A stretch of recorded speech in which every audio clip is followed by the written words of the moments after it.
we still believe in that. Bro. What's up, man? What's the business, man? How you feeling? Shit, I'm good. How you?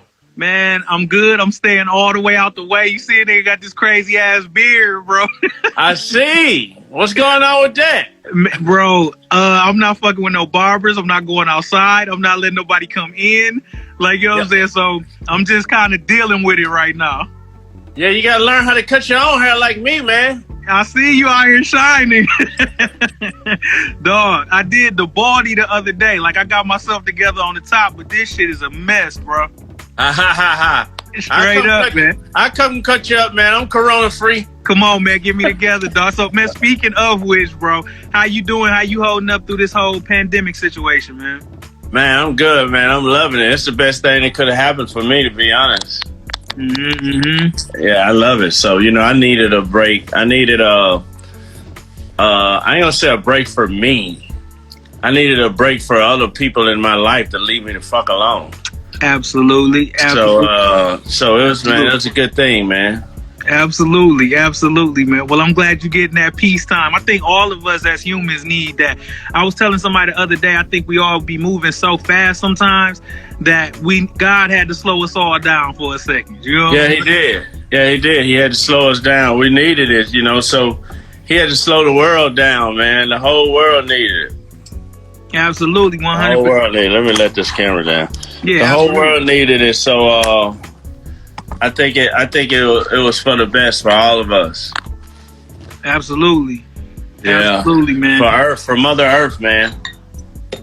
Yeah, because somebody was telling me the other day too, as a result of all of this, like just the waters are cleaner and you seeing more. Like somebody told me it's a street in Flint that you don't never see animals go down. Somebody told me they seen 3 deers going across the street, like on that. I'm like, wow. So it's like, I don't know, man. Like you said, humanity and Mother Earth just needed that. Needed a break from pollution. Needed a break from us making stupid ass decisions. And yeah. Basically, you know what I'm saying? Yeah, everybody needed it, and you know, it was time for all of us, you know, to find something else to do.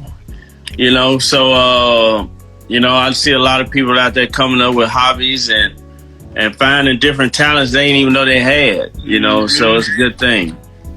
It's definitely making people look in the mirror, and you got to sit with yourself. You ain't got all the distractions. You can't go to the club. You can't go to work. So it's really just making you spiritually sit with yourself, you know what I'm saying, and figure out who you are. I've been seeing, like, whoever you really are, you're becoming more of that during this pandemic. It's like with me as being a creative, I've been wanting to make more music. I've been wanting to do more shit to just make people stay in a positive space. You know what I'm saying? And that's just that's who I really am. You know what I mean? Yeah. So I think that this time with people being alone with themselves is making them figure out who they really are, man.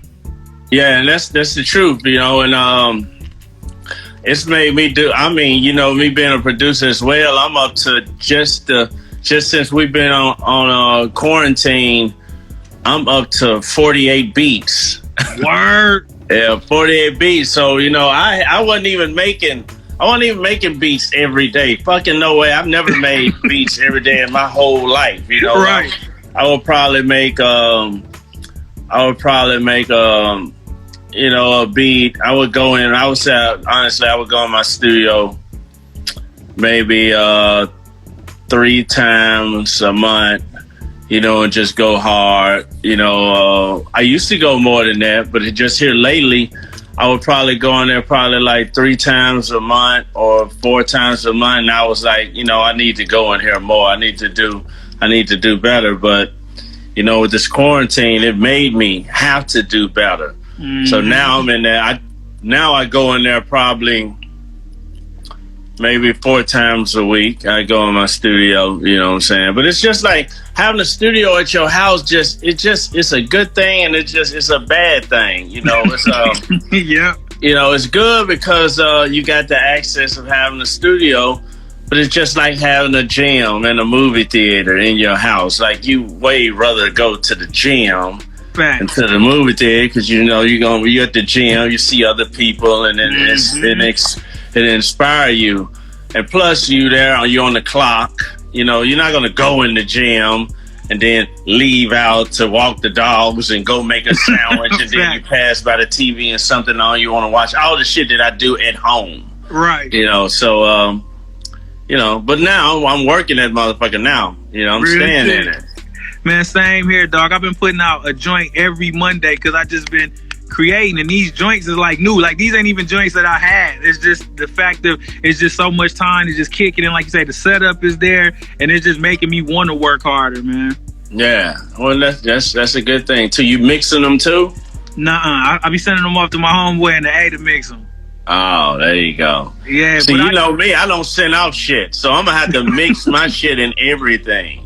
Real shit, bro. Yeah. I gotta get on that, man. Like, I feel like I got an ear for it, but it's always like I want to trust the people that been doing it before I just experiment and fuck my own shit up, dog. Like, for real. I don't even think you can fuck up a mix at this point in the world. I just really don't think you can because, you know, the audience these days, man, it ain't like back in the day. Like, it ain't like they riding around in you know, in a car with kickboxers in the back. You know, they listening to it on some little headphones, you know, some little ear pods or something. So it ain't that much you can do to fuck it up. You know what I'm saying? I listen to some songs out here that's big as fuck on the radio and internet and all that now, man, and I play it in my car like, this shit ain't got no bass. But then I'm like, these kids that's listening to this shit today, some of them don't care about bass. Now, I still put bass in my shit because I know I still got old school fans that do car shows and kickboxes and like that sound. But, you know, a lot of kids out here, they just don't care. And when it comes to bass, like, you don't have to EQ bass, really. Word. You know what I'm saying? So it's easier than you think. Just look at some tutorials. That's what I do. And there it is. Everything is definitely on YouTube nowadays. Definitely. Yeah, we call it YouTube University. Real shit, though. I don't read no instruction manuals or shit. Soon as I get some new shit, like I got this little thing right here, like soon as shit come in the mail, like, I throw them books away and I just go straight to YouTube and fucking pull up how to use that shit. I don't want to sit up and read no book when I have somebody read the motherfucker to me. Facts, bro. Facts. I'm definitely gonna do it, man, because I've been wanting to mix my own shit, but I've always been nervous about fucking it up. But now hearing you say that, it make all the sense in the world. Yeah, just find you a program that you like, an easy program, and just start fucking with it. Watching them documentaries, them tutorials, rather. So here's a question for you, bro. Like, talking about just the new wave of how shit is, what do you miss the most about the way shit was as opposed to the way it is now? Just as far as the whole industry? Yeah, as far as the industry, music, how it's done, just anything that what do you just miss that's just not there no more? People, CDs, shit. People buying CDs. People buying CDs, man. Like fuck all this just streaming shit and all that shit. Like, that shit a trap, man. That's a slave move. You know what I'm saying? That's slavery right there. You know what I'm saying? So all they got to do is push one button, or you don't update this, or you don't buy the new phone, or you don't do this or do that, and you can't even listen to your music no more. Facts. That music is gone. That music is gone forever. You know what I'm saying? So I miss CDs. I still got CDs. I still have all my CDs. I got wax. I got 8 tracks. I got cassettes. I got everything. I never ever let them go. Like, I had a ex-girlfriend, my ex-girlfriend that you met back in the day. She used to always trip off me about, why you got all these VHS tapes? You can throw these tapes away. I'm like, shit. Yo, she was in her 20s. I was like, well, I ain't throwing away no VHS tapes. Right. Fuck no. Like, if I throw them away, and then I turn around and I don't want to pay Amazon $9 a month or whatever the fuck one of these people, then have a look at these movies. Facts. Bro, I'm gonna tell you when I learned that lesson. So you know how you could get Pro Tools now, but you could just get it online and keep updating it, right? Yeah, I didn't do that. Me neither. See, I'm just like the same way. I like to have some tangible physical shit that I could touch and hold in my hand. Cause bro, every month I had set it up because a friend of mine had talked me into it. So every month I had it to where it would just come out of my bank account, right? Yeah. So something happened to where it didn't go through that month. So I go on my shit and I just couldn't record at all no more. It was just, I had to call the people, call this person, call that person. It's like, wow, they could really just stop you from recording at your house. Like, you can't do shit about it. So it's like, for me, it was like, no, I want it the old school way. Give me the disc or whatever the fuck I gotta have. I upload it myself. And they always talk about, you know what, give you the updates every month or whatever the fuck. I'm like, I'll go pay for it again or whatever I gotta do. Because I don't want to take that chance of some unknown source being able to just stop me from recording this shit. Yeah, I still got Pro Tools 10. Real shit. That was before they started all this slavery shit. Like, I'm not fucking with that. I got other recording programs too. Like, I just started fucking with Studio One that a nigga from Michigan told me about. OG producer, I can't remember his goddamn name. He was with me at when I did that last video with ICP. He was up there. He was with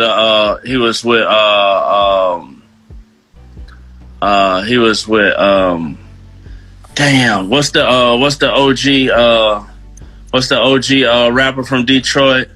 Nah, you ain't talking Esham? He was with Esham. Okay. He was with Esham, and that's his homie or whatever. But I've been learning the Studio One. I met the people at Studio One. They gave me the program Personas. They gave me the program for free.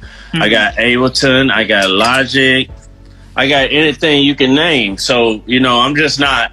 It's too much other shit out there before I started. Because there's too much of this subscription shit going on. Facts. I don't like all the subscription shit. I got some subscription shit I need to cancel now. Because them little $20 a month here and there, that shit started adding up. And how it really gets you is when you forget about it. Forget about it. Man, I fucking had just a true story. I had a Mercedes that I bought for my son's mom a long time ago. And I swear it was probably 3 years after we sold that Mercedes that they were still charging me for the old school OnStar type shit. OnStar and then Mercedes, so it's a different name. But it's the little shit like that. Back in the day, they would charge you for that shit. And it was like 3 years later, the car was sold, and they were still charging me for this little tracking device shit on here. I was like, man, fuck all this. That's why anytime I see something, they like, you know, try it out now for free. This and that. I'm like, nope.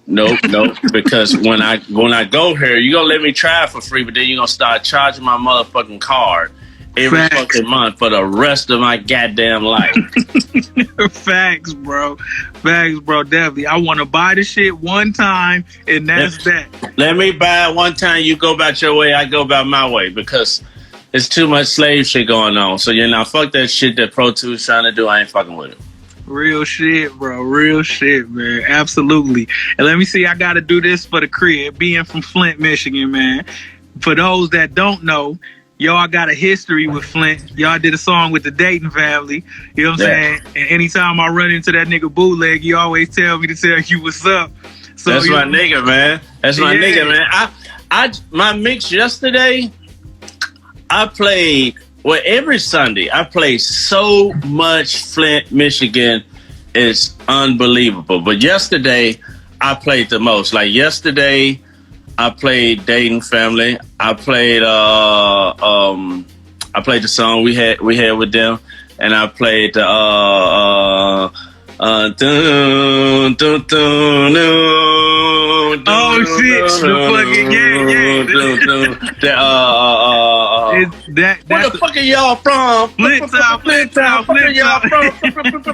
I played that shit yesterday, and I played Top Authority. I had to pop them.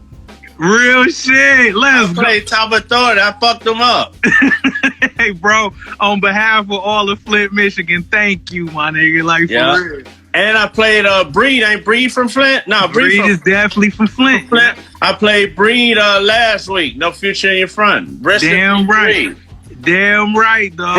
Flint has some. I don't know what the hell y'all got going on in that city, but man, y'all got some musicians. I guess it's because of the Detroit and Michigan just got a whole family of whole history rather of music. Absolutely, man. I think, man, bro, for one, appreciate you saying that, because, you know, Memphis, y'all got a hellified musical history as well.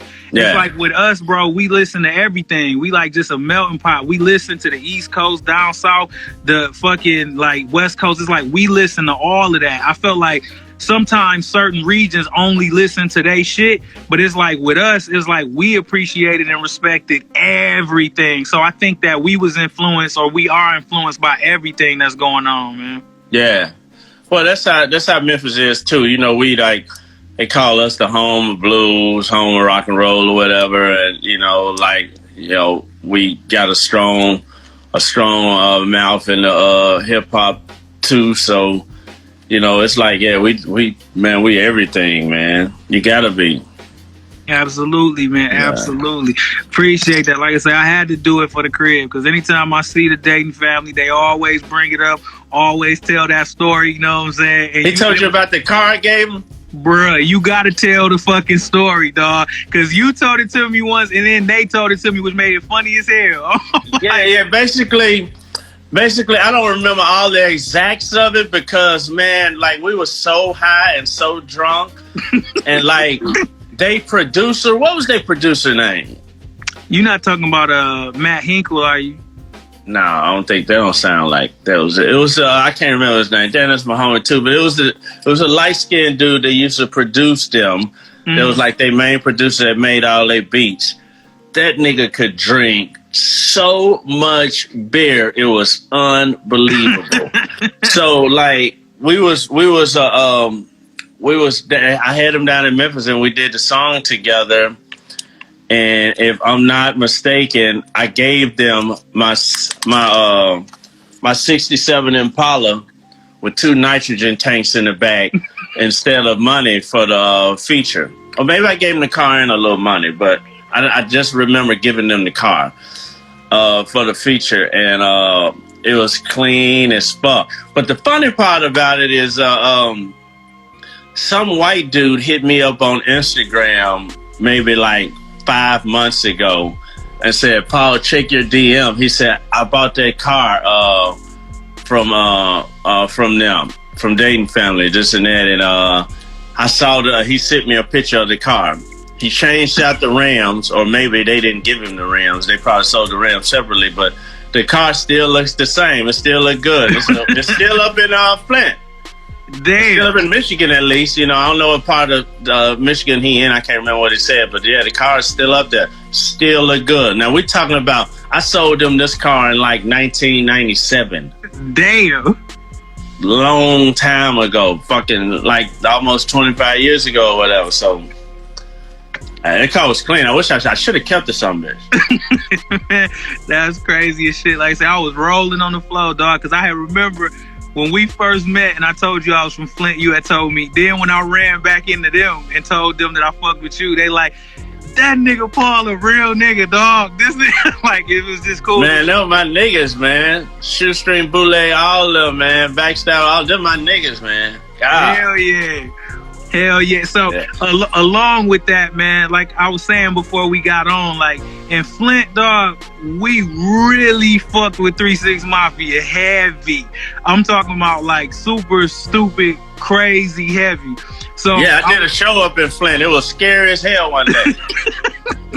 It was in like a club in like a little shopping center or something. It was hood as fuck. Yeah, it was drunk though. I made it out alive. They liked me, so it was good. That's a good thing, man. It was some nice nigga when I was first coming up. Man, my brother Mo Cleese, big shout out to my team, man. He used to have me in these damn hole in the wall clubs, bro. I ain't know if I was gonna make it out alive, nigga. It was times when niggas like, if he whack, we about to rob this nigga. So I'm like, oh my God. So if you don't get robbed and you make it out alive, Flint love you, dog. Yeah, I made it out alive. And straight up, man. I fuck with Flint, man. I fuck with Flint. So, man, just shout out to Detroit, too, man. I fuck with Detroit. Shout out to Detroit. Detroit fuck with us, too, man. Absolutely, man. Ann Arbor, Michigan. Had a hot one up there. Man, yes, hot one. Lansing, Ann Arbor, Pontiac, Detroit. Like, for real, just up here in the Midwest and in Michigan, we fuck with y'all heavy, man. Like, to me, like, not just gassing you and not just because you my man. one of the greatest hip hop producers of all time. Have you been keeping up with these battles on Instagram? I haven't physically watched none of them except the Teddy Riley. I was forced to watch them.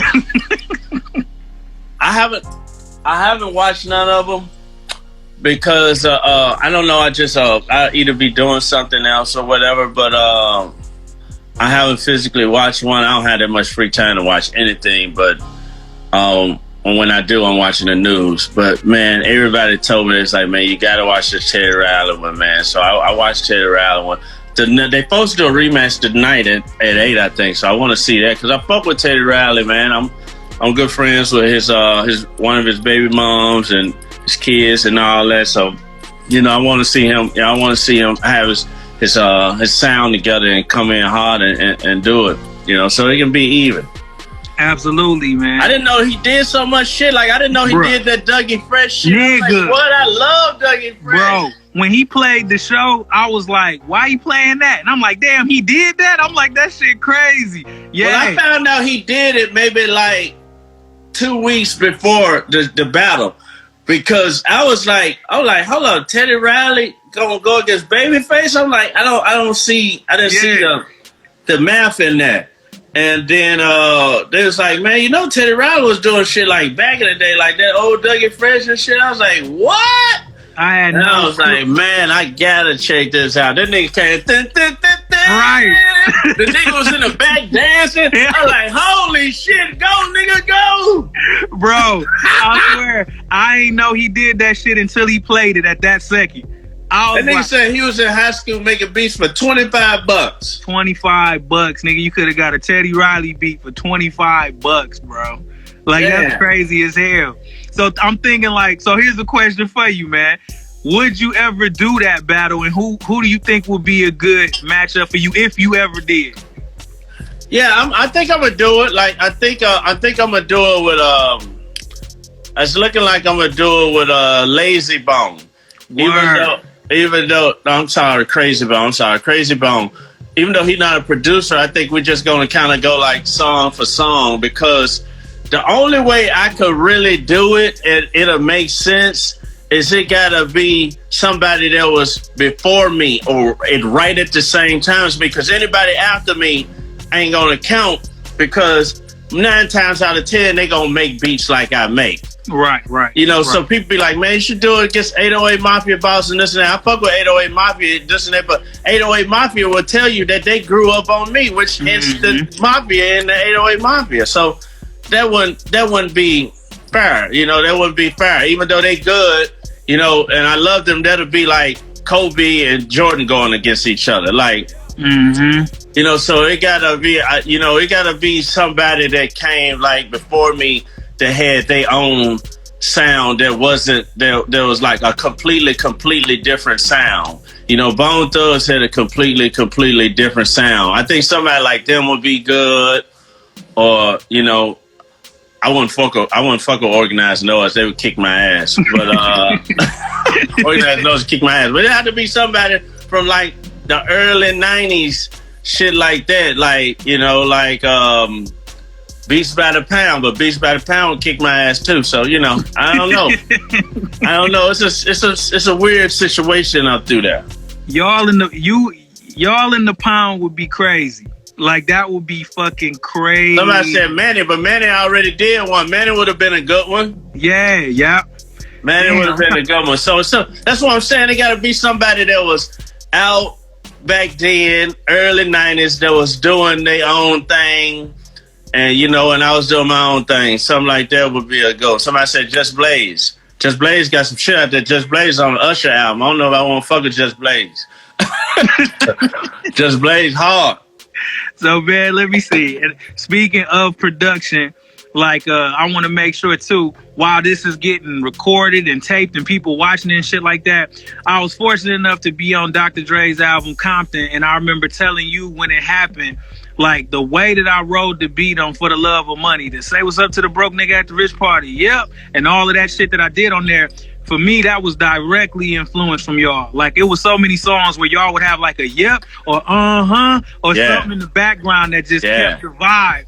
And I just remember when I was doing the joint, I'm like, I gotta go to my 3-6 bag one time, man. Yeah. So I just like anytime, and even with the joint on the new project SOS, like that's why I had to hit you with that. When I was doing the beat, it was like, this shit is sounding really 3-6-ish. So I want to make sure that it's cool with you as the OG that I do that, because when I do that, it's really just me paying homage to y'all.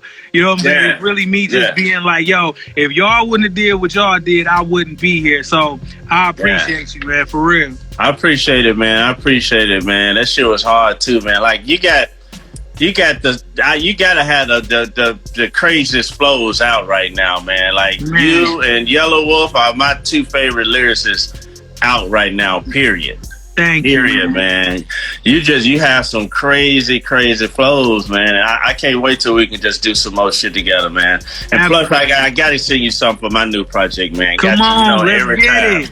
Let's get it, man. Come on, and it's gonna get done like clockwork, bro. Yeah. And thank, man. Like I say, I'm always gonna be appreciative and grateful. Like I say, because bro, literally, as a 14-year-old kid, 13-year-old kid, me and my sister listening to y'all, listening to No Limit, listening to Cash Money, and that's the shit that made me want to rhyme. So, with you telling me that you fuck with the flows, I gotta say, rest in peace to Coop and Lord Infamous, because anytime I got a flow, I'm two things. Really and authentic. I had to admit it. I probably ain't meant for that's Lord Infamous. That's like, Lord you know what all I'm day. saying? It's so yeah. That's so Lord it's like, all day. Dog, it's like, you know, I always feel like, man, anytime anybody give me props on that, I have to give props to where I was influenced from, and it was y'all. So thank you, man. Yeah, thank you, man. Thank you for keeping it alive, man. Rest in peace, Lord Infamous and Coop. Rest in peace, Coop Stanika. Absolutely, man. Absolutely, man. This a personal question. What was them sessions like, dog, back in the day? Like sessions for When the Smoke Clears, or sessions for Chapter 2 World Domination. Like, what was the average 3-6 session like, bro? Man, just high as hell. Just drugs, women, just parties, man. It was really parties. Like, to how we had the studio set up, Hypnotized Mind Studios, it was in a office building. West LA Pete, what's happening, man? My brother right there. It was in an office building where lawyers was at. So we could only record at night once the lawyer's office closed. So studio time started at 7 o'clock at night, and we would go, you know, till sometimes 7 in the morning, you know. So we would go in there, and we had the room set up. So when you got out the elevator, it was the main room with a security guard over there that watched the cameras to watch our cars. And it was a couch right there with the main lobby with a TV where everybody could sit and watch TV. And then there was another little small production room right there. And then you could go up the stairs, and it was the Get High room. And then it was me and Juicy office with the checkbook that stayed locked. And then it was the studio room. So me and Juicy would be up in there making beats, or we would be in there making beats one at a time. And couldn't nobody come in there while we was making beats. I mean, you could walk in there. It wasn't like closed off, like don't come in here, but they just knew, like don't just come in there and just, you know, kill the vibe. So they would walk in, you know, stick their head in there, Crunchy Black, smoke, he stick his head in there, if he hear something he like ooh, ooh, and this and that, blah blah blah, this and that. But for the most part, everybody knew to just kind of hang out in the office. In the Get High room, or downstairs, or in the little lobby, upstairs lobby area, by outside the studio in the Get High room. And they would sit up there and like write and come up with ideas and this and that for their verses, this and that. And, you know, once the beat is laid, I come up with a hook, or whoever come up with the hook or whatever. And then if I came up with the hook, like, you know, Teddy Club or whatever, I walk out there and I'd be like, this song gonna be called Teddy Club, or it's gonna go like this and that. And then they started writing their raps, and that was it. And it was just usually like homies hanging out, you know, watching TV, getting high, and fucking bring some girls over there. We didn't always have girls at the studio though, so I'm not gonna tell that lie. we had a time when it was time for girls to be over there, and it'll usually be like when it was time for people to listen to the albums.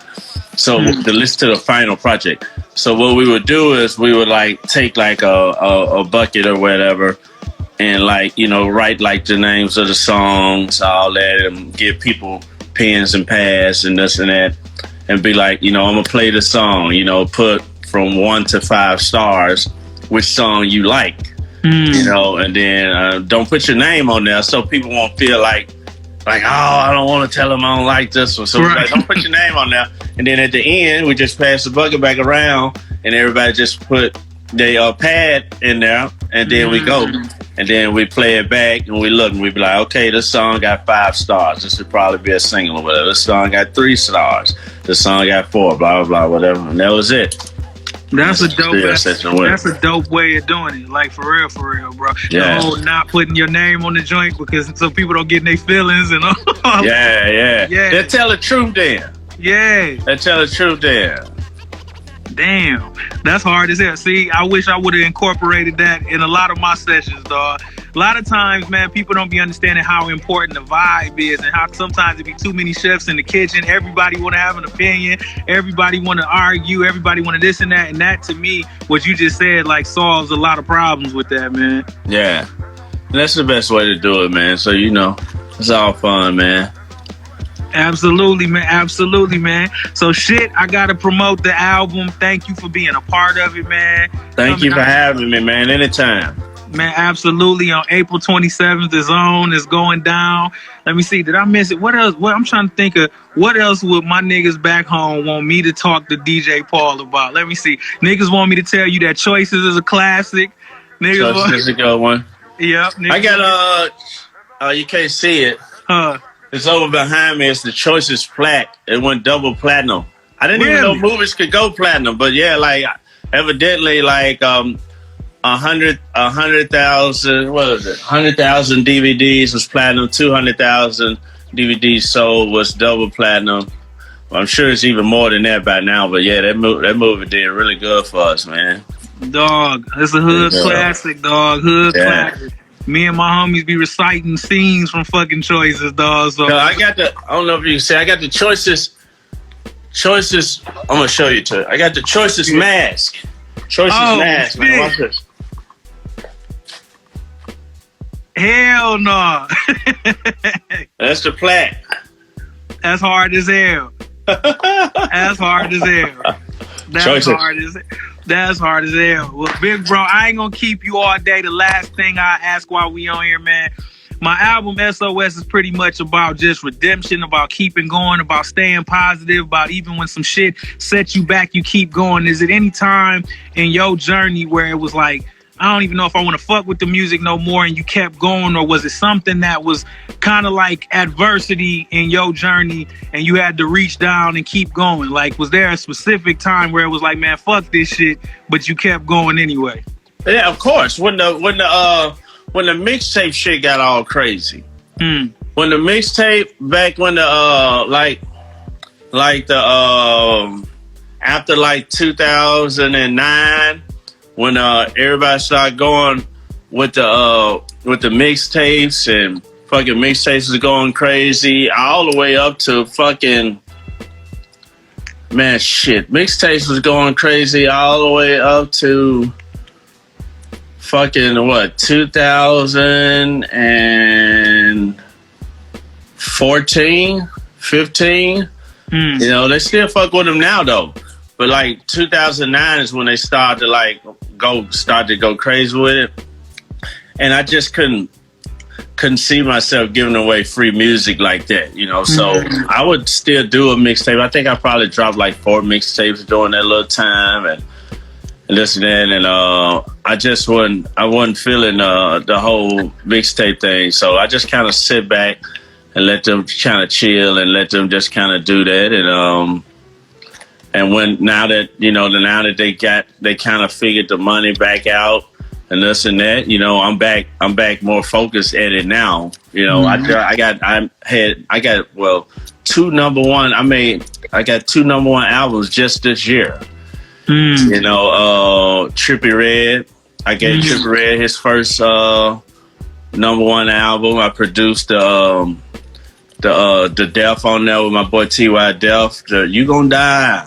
I produced that, and I produced Gang Signs on Lil Baby new album, which is his first #1 with my boy T.Y. as well. Lil Baby's first #1 album as well that's out right now. I produced Gang Signs on there, and so there was 2 #1s right there. And then the year before that, the #1 with the Drake, and they go to Drake plaque right there. #1 with Drake, that album right there. I think we gonna probably sell like 10 million copies of that. So yeah, man. So now that the money back, the money was far away fucked up to maybe like not for me, but just for the whole world. The money had been fucked up like in 2016, 17, all that shit was crazy. So once the money got back right in like 2018, I was like, I started back fucking with it a little bit more. A little bit more. But until then, when all that shit was going crazy and niggas was giving away free songs and all that shit, I was like, I'm not fucking with the mixtapes. I went into real estate. I went into real estate and I just started buying properties all over fucking United States and shit, just buying properties and this and that, because I was like, well, if don't nobody want to buy music, I said somebody gonna want to buy houses. Somebody gonna have to pay rent. Somebody don't have to do that. So I said, this is what I'm finna go fuck with. And came 2011. I opened up a real estate company and I've been doing it ever since, and I love it. Man, that is dope as fuck, bro, man. Thank you for being that example. That's being an example, dog. When the music ain't right, invest in some shit that people gonna always need. A wise person once told me back in the day, don't invest in the want business, invest in the need business. People gonna always need a house. People gonna always need food. People gonna always figure out what people gonna need. You know what I'm saying? Like, cause to a large extent, music could be considered a luxury. Actually, you know what I'm saying? You could want to listen to Jon Connor, you could want to listen to DJ Paul, you could want to listen to somebody else, but you're going to always need a house, you're going to always need food, you're going to always need certain things. Yeah. Somebody said, do I have a broker's license? No, I don't. Basically, what I do with it is I just take my cash and just no loans or nothing for the guy that just asked. No loans or nothing. I just fucking just take the cash money and I just go buy the properties and I fix them up and I just rent them out like that. Now,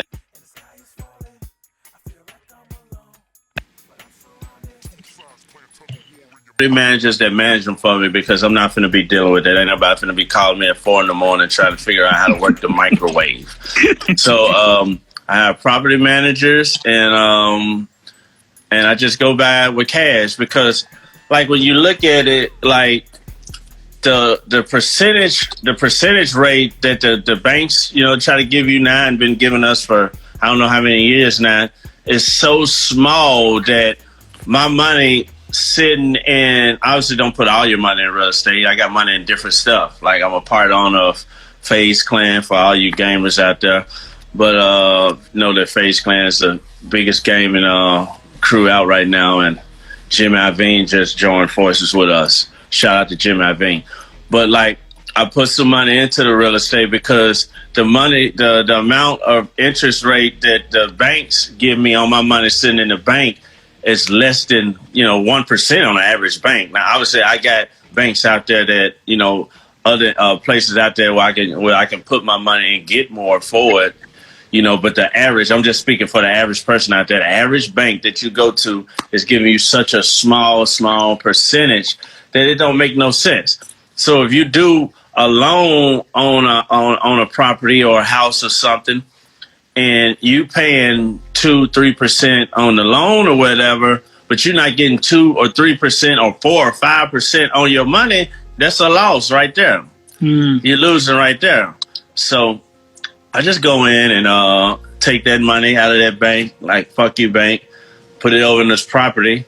So right there, I got a few forms of income and growth with my money right there. I got the rent that I'm getting from the tenant, the value that the house is growing in every year, because you got to make sure you go somewhere where it's a nice neighborhood, or even if it ain't a nice neighborhood. I got shit in the projects too, but I'm gonna have some shit. If it's not in a project, but I'm gonna have some shit. If it's gonna be in a bad neighborhood in the hood, it's gonna at least be like kind of like somewhere close to like where I heard they finna put some factories or some Amazons or something like that. So like, and I know those people gonna need somewhere to live close to their job. You know, in Memphis, I got shit by the Nike factory.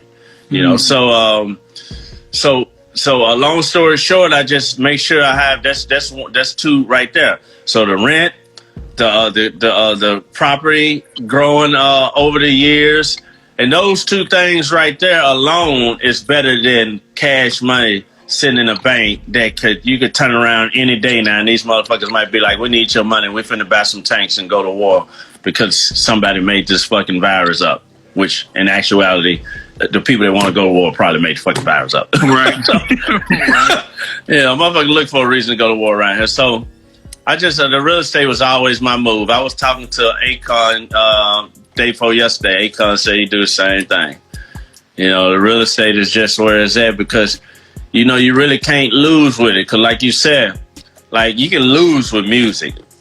You can lose with a lot of shit out here. You can lose with restaurants. I got a restaurant that in Beverly Hills that's supposed to be opening up in June. It's probably not going to open up now, but it'll open up at some point. But you know, that's something that I was just doing for fun because I just like to cook. I'm not trying to get rich off a restaurant, you know. So the real estate is just always a safe move. Cause like you said, people are gonna always need somewhere to stay. Absolutely, man. Absolutely. That was for everybody watching right now, that was $1 million worth of game, man. Thank you. Like, you know what I'm saying? Like, for real. Like, thank you for consistently being this person that's always trying to help people get more knowledgeable and financially literate. Because for real, bro, a lot of niggas give like rappers chains and shit, and then they keep it pushing.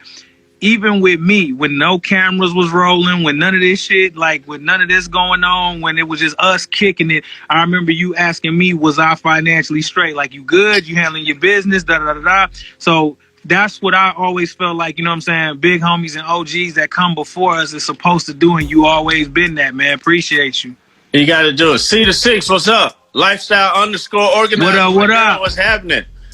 Man, you're like you got to be an OG, man, because like all the knowledge, all the shit that I've learned over the years, like, you know, I gotta share that knowledge because you see too many young guys out here in the streets or artists or whatever, like some of the mistakes that I see them do, you know, I'm not gonna name no names, or someone we all know who they are out there, but some of the mistakes I see these young guys do, I'd be like, oh.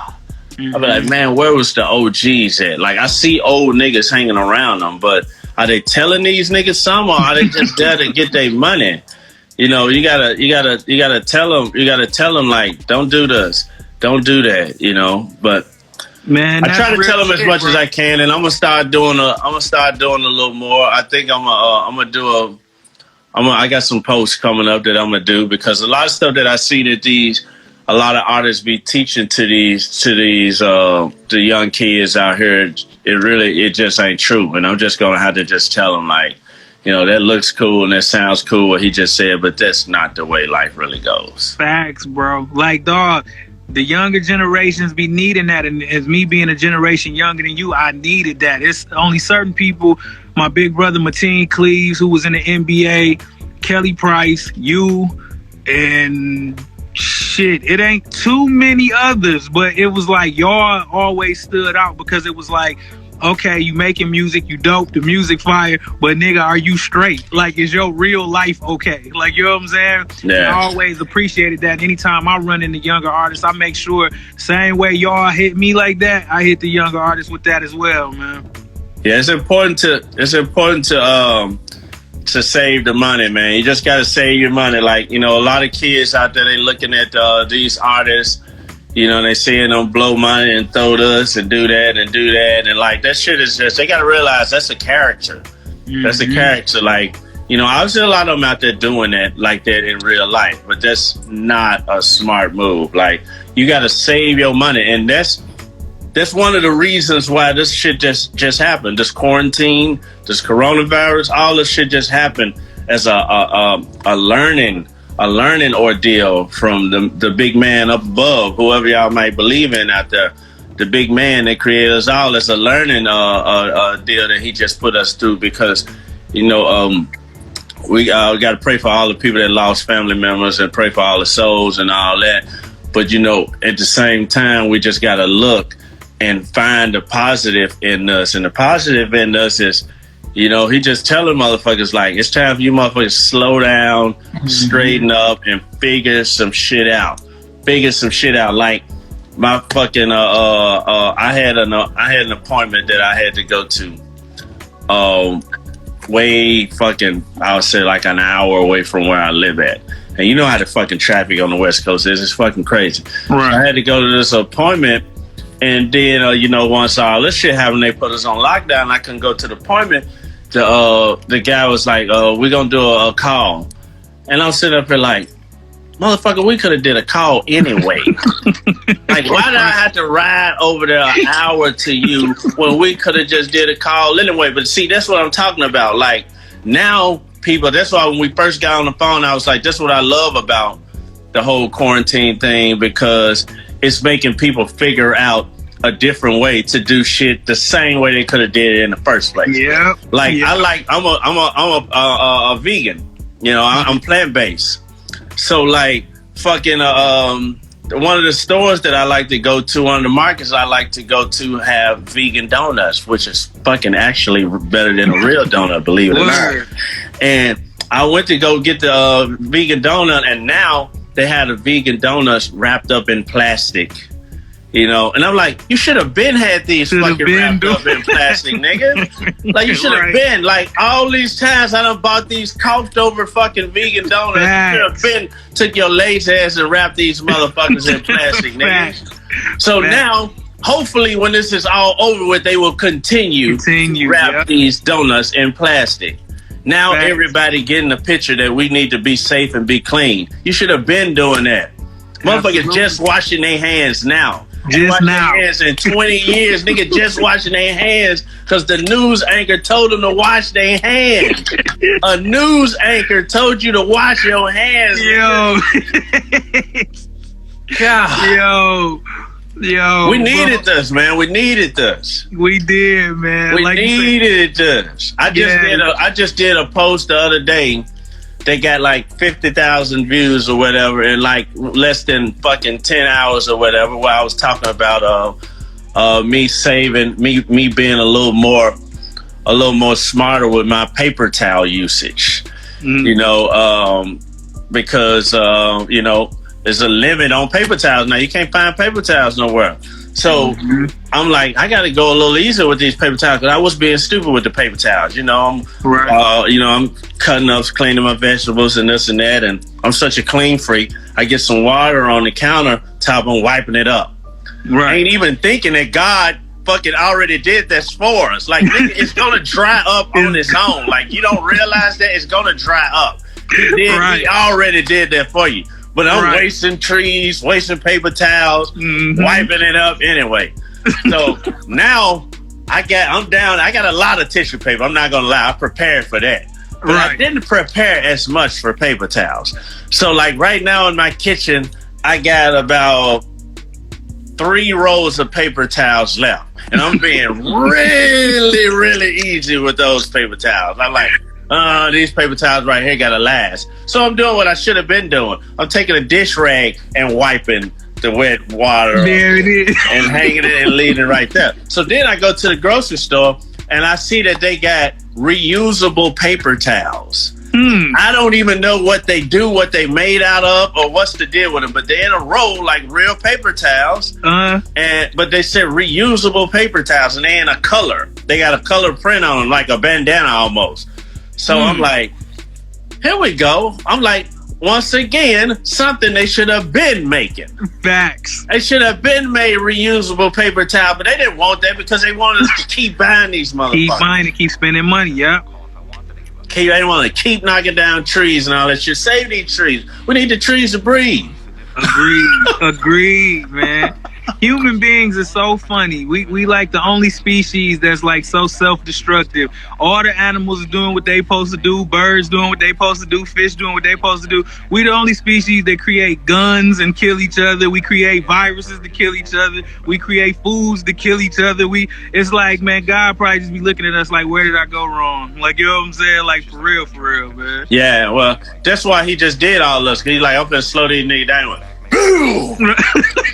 Like, slow y'all motherfucking ass down. I need them trees. And then they just talking about some of the fucking factories that produce a lot of our country's meats.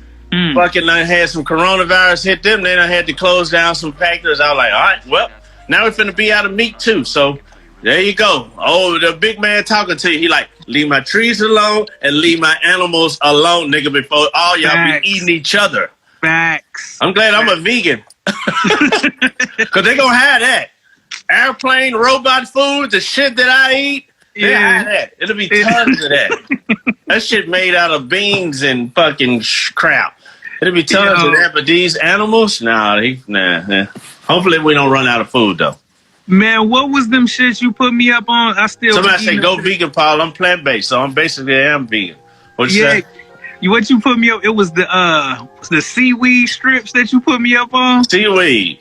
Yeah. Seaweed snacks. They the best. The best. Like, that take the place of potato chips any day, dog. That shit is delicious. Somebody say you're a vegan for real. No, I'm a vegan for real.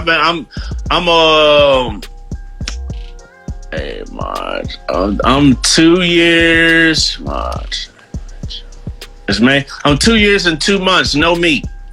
Damn, congrats. For real.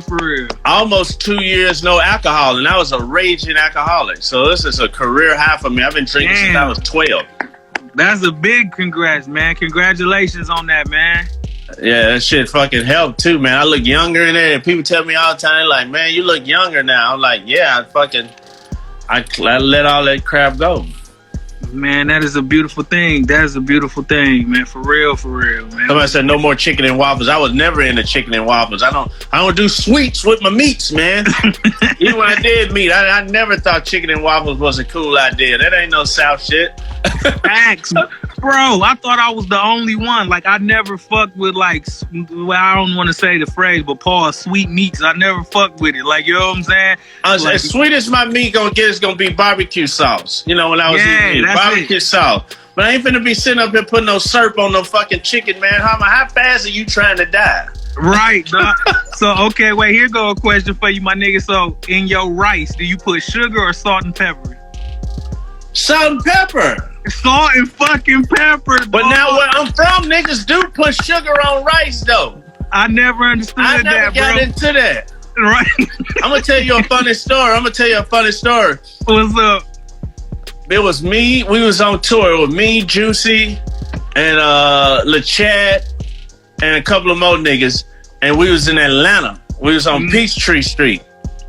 And we went to a Chinese restaurant. We're talking about like long time ago in the 90s. We went to a Chinese restaurant. And LeChat ordered, she was like, what y'all gonna order? I said, yeah, I'm probably gonna order like a chicken fried rice or something. She started looking on there and she like, all right, I'm gonna order a shrimp fried rice. You know, black folks, we don't trust nothing but the shrimp, really. But we see what they look like. We don't trust the chicken. They could be anything. Wait, bro, let's log off and log back in because it's about to cut us off. All right, we back. So, okay, sugar versus salt and pepper. You, LeChat, y'all on tour. Let's get it popping. Yeah, so we was on tour, and LeChat ordered a shrimp fried rice, and then when they brought out the rice, LeChat is just the funniest shit ever. Like I said, she asked us what we was gonna order. I told her I probably order like chicken fried rice or shrimp fried rice, this and that. And for some reason, black folks always order the shrimp fried rice because they know what a shrimp look like.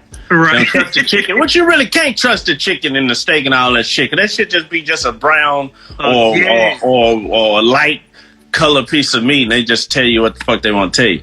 Right. And she fucking ordered the shrimp fried rice, and she looked up at the waiter, and she said, she looked at her food. She looked up at him. She said, "You got some sugar?" And I said, I almost fell out of the chair. Like, Lord. I said, Jack. I said, no, you don't really eat sugar with fried rice. Fried rice. You eat soy sauce with it. Like, you'll like it. It's salted. Try it out.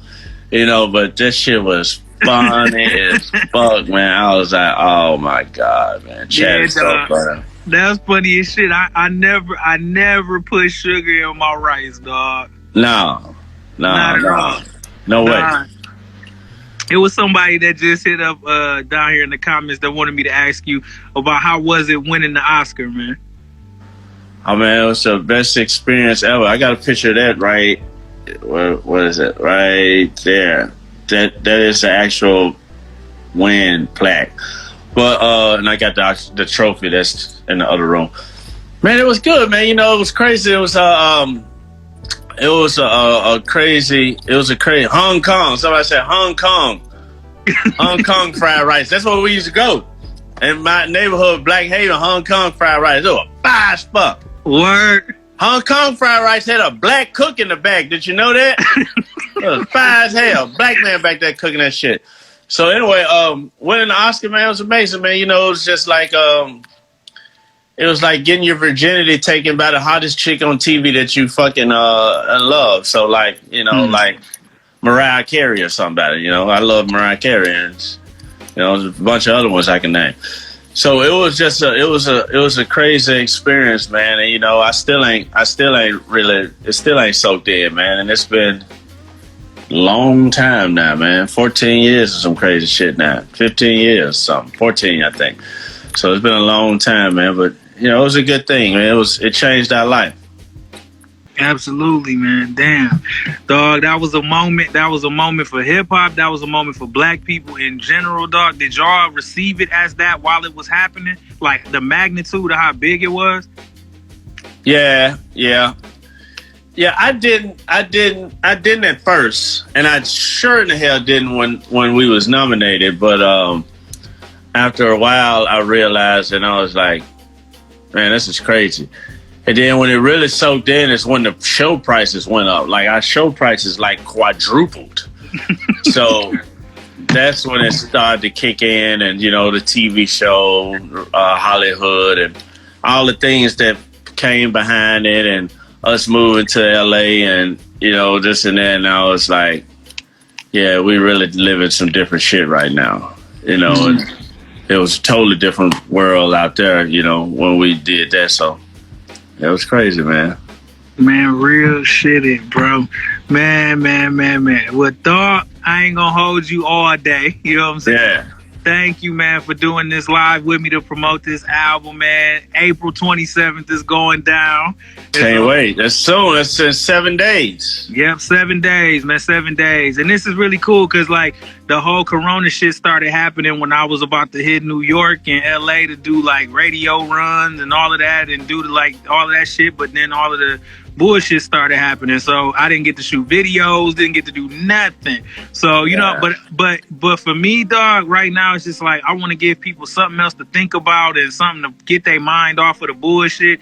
So it's like, fuck it, like, you know what I'm saying, give them some music, hopefully that helps, man. Yeah, it'll do it. They need some music. Like, some people was asking me, they was like, should we not put out music now? I'm like, no, I think people want music. Yeah, I think they want music. I think they need it now more than ever. So yeah, man. Thank you for putting out that project, man. I'm looking forward to it. The whole world looking forward to it, man. So let's go. Somebody asked me, am I planning on quitting weed? No, I'm not. I got to do something. Got to have something to take the pain out. But now I'll tell you this much, man. I only get weed. Before we get out of here, I just let you know, I only get weed from like people who I know. Like, I don't just walk in dispensary and just get it, any brand or no weed from anybody, somebody throw a joint on stage or at a meet and greet, this and that. No, I'm not gonna smoke that. You got to be careful because there's fucked up weed out here too. There's a lot of fucked up shit out here in weed as well. So you just got to be careful. Just know your man. Mm-hmm. Know your man. That's a beautiful thing. That's a great message on 420. On 420, y'all make sure y'all take heed to that. Know your man. Absolutely, man. All right, brother. Well, man, good seeing you, man. Good talking to you, man. Be safe. Wash your hands. I know you already wash your hands. Absolutely. Oh, yeah. One more thing. Do y'all even have water? How's this situation going in Flint? I'm glad that you asked about that, man. Like, imagine that, bro. So the water ain't even all the way 100 yet. So it's kind of like you either choosing the coronavirus or lead poisoning. So it's like, bro, it's real crazy right now. You know what I'm saying? It's real crazy because exactly the only way to survive is to wash up, but then the fucking water here is poison. So now it's like, what the fuck do you do? Wow. Yeah, man. So keep Flint in your prayers along with the rest of the world, man. But it's super crazy here because of the circumstances, man. So what you wash your hands with? Bottled water. Yep. Damn. Yeah. At one point when this shit first happened, there wasn't even that much water out. Dog. Bro, it's all bad.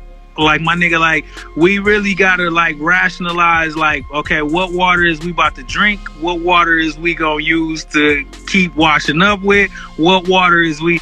Dog, like you were saying about, like, just being cautious with the paper towel.